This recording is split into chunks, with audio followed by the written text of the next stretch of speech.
what kind of struck me out as you just articulated, as I went through the first several chapters, I kept thinking, okay, what's his sort of thesis? What's his argument? And you got all this information coming at the reader or the listener. In this case, I listened to it on Audible, but that's what struck me was it seems like that's the thesis of your book, isn't it? That it's no secret that there's a vast inequality between the wealthy, the uber wealthy, and the rest of Americans, but that didn't happen by accident. That was, like you say, it was a plot, a plan, not a conspiracy theory, but it was intentional in It that was sense. it was orchestrated and intentional. Exactly right. And of course, it was a strange place to go with this companion book to Fantasyland, because so much of Fantasyland is about, like, most Mm-hmm. conspiracy theories are preposterous. Don't really don't believe in, yes, there are some conspiracies, but don't believe every one that comes along and all that. And I part of me realized that my temperamental disbelief in conspiracy theories of the traditional nutty kind had kind of blinded me to the fact that there was this orchestrated, deliberate, campaign Mm-hmm. by the big business and right wing billionaires and earnest libertarian zealots of various kind to change America and to roll back what had been a very successful, prosperous Mm-hmm. America that came out of the New Deal. So it was funny for essentially, as more than one person has said to me, like, well, hey, you write one book saying that conspiracy theories are a bunch of nonsense, and here then you're spending a whole book positing the conspiracy theory. Right, it's And all a conspiracy. well, again, part of what I think is important is, and at the end of the book I talk about the problems of non-binary, or the problems of binary thinking, that we should be more non-binary. And it's true of this subject too, right? I mean, that it's not either not a conspiracy or a total conspiracy. It didn't just happen, but it wasn't like 8 guys in a room for 30 years, like Yeah. Mr. Burns on The Simpsons or anything. But there were more of those 8 guys in a room scenes than I ever had any knowledge of. Yeah, maybe Mr. Burns was in there with Well, Dracula and practically. everybody else, Excellent. I'm Yeah. a huge Simpsons fan, so yeah, I can resonate with that. Well, it seems like you're talking about in the book that the groundwork sort of is laid in the 70s. It's kind of enacted in the 80s and then really put into place in the 90s. So by the time you come around to the last, 20 years, this system is firmly embedded. And one of the things you keep saying is America has a political economy. It's not just a quote economy, is it? In what Right. way is it a political economy?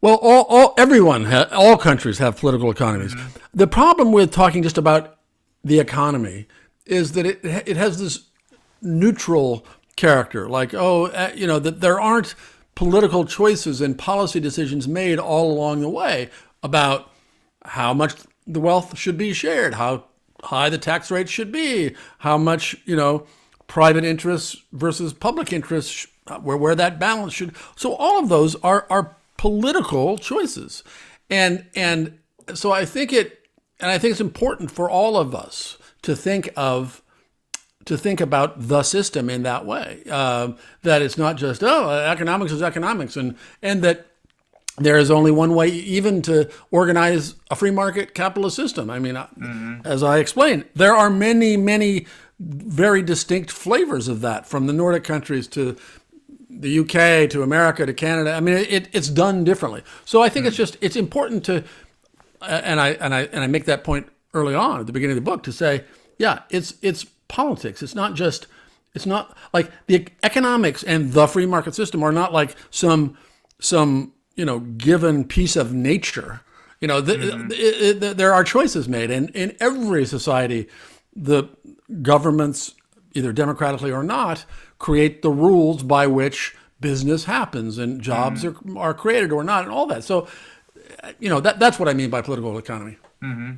Well, and it strikes me that you're arguing in the book that these people, I mean, not these Mr. Burns in a room somewhere, but there were people, no doubt about it, that met in boardrooms and wherever, that put together a strategy by which they could enact it politically, because it wouldn't have happened. It seems like you're saying in the book, without certain political moves and legislation that then favored big business, that tax cuts for the wealthy, those things don't just happen by accident, do they? Right. No, it was 100%. And see what I didn't know, because I should have been paying closer attention, but to some degree it takes looking back in retrospect to see it. But okay, I'm 25 years old. Ronald Reagan is elected president. Oh, that's a big deal. That's a big change. But I hadn't realized the degree to which the groundwork was really significantly built from 1970 on. And that's, people don't know that very much, that it wasn't just, oh, right, Reagan came along, we elected him, and we cut taxes, and everything was about deregulation. Reaganomics, yeah. Yeah, there was this building of this new paradigm and this counter-establishment that took a whole decade. And as I lay out in the story, at first in 1970-71, when liberalism and leftism and consumer rights and all the rest were still, liberalism was still having its moment. So, and a lot of these guys, the billionaires, the CEOs, thought, my God, we're going to be swept away in some kind of socialist revolution. 1970, and so at first, I mean, to be fair to them, I guess, even though they were hysterical, that it was, let's save ourselves. Let's put up barriers to prevent this socialist transformation of the United States. And then that, in a short matter of time, in a few years, that was no longer happening. By the mid 70s, that was not happening, and Jimmy Carter was elected as a conservative Democrat, really. So at that point, they decided, wow, this has worked well for a few years. Let's just keep going. Let's just keep pushing it. Let's see how far we can get to make the Franklin Roosevelt New Deal, Social Security, Medicare, all of that stuff that is help make, dare I say it, America great. Dare. Yeah, let's see if we can roll that back and make that look obsolete, and because people have all kinds of different Americans have all kinds of different reasons to be angry at the government, especially coming off the late 60s, right? So the right said, the evil geniuses said, let's try to focus that to help us. Like, if you hate gun control, good. You can be a part of our thing. If you don't